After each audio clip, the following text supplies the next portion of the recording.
All right, what's up, guys? Just going over what is the purpose and reasoning behind the active foot Bulgarian split squats, or a lot of the active foot stuff work that we do. So for anybody that's interested, try Phasic. The phase that we're in right now was actually written by a guy named Cal Dietz down in the US, and very smart guy, and works with a lot of collegiate level athletes. And that's where a lot of the inspiration and a lot of the elements of the current cycle of the mixed programming is really drawing from.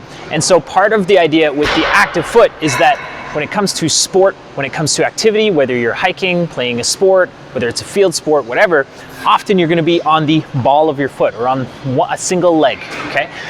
Because sports is very rarely are sports played in a bilateral hip hinge, such as squatting, unless your sport is CrossFit, in which case, lots of that. But the idea with the active foot is I'm going to be, just take the Bulgarian split squat, for example, or even just a regular split squat. So I'm gonna split my stance. So now I'm going into that unilateral positioning, okay? My feet are offset from each other. My front foot, I'm actually gonna come up onto the toe. So I'm gonna elevate the heel slightly, and then from here I can go into that split squat position, okay?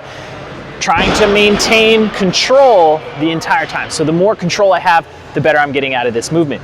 Now the reasoning behind it, it's actually two-part. Well, there's multiple reasons, but I'll highlight two.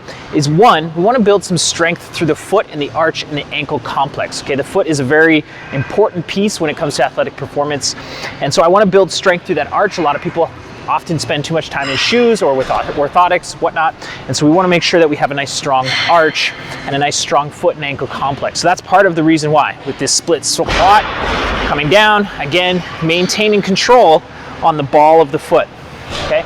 The second aspect to it is I'm loading the body in a slightly different way, okay? So if I'm on the heel with that same movement, split squat, generally speaking, my knee is gonna stay behind the toes. It's gonna load the posterior chain a little bit more, whereas if I'm up on the toe, I'm gonna be loading that quad a little bit more as well, okay? And so, again, just subtle changes to the movements just to get more, a different stimulus out of them. But if you have questions, definitely let me know. And that's some reasoning behind the active foot positioning.